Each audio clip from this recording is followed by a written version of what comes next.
யார் ஒருவர் வெள்ளிக்கிழமை மரணிக்கிறாரோ அவர் நிச்சயம் சொர்க்கம் செல்லுவார் என்று நபிகள் நாயகம் ஸல்லல்லாஹு அலைஹி வஸல்லம் அவர்கள் சொன்னதாக திருமதியில் 994வது ஒரு நபிமொழி உண்டு.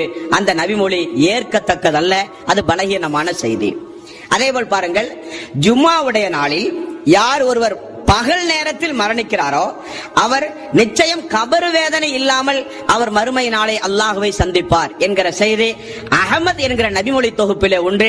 அதுவும் ஆதாரபூர்வமான செய்தி அல்ல.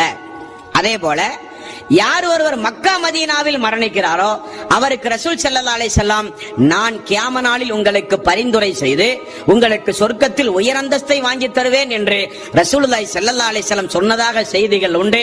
அதுவும் ஆதாரபூர்வமான செய்தி அல்ல. யார் ஒருவர் பைத்துல் முகத்தஸில் மரணிக்கிறாரோ அவர் வானத்தில் மரணித்தவரை போராவார் என்று ரசூல் ஸல்லல்லாஹு அலைஹி வஸல்லம் அவர்கள் சொன்னதாக இட்டுக்கட்டுப்பட்டு சொல்லப்பட்ட செய்திகள் உண்டு.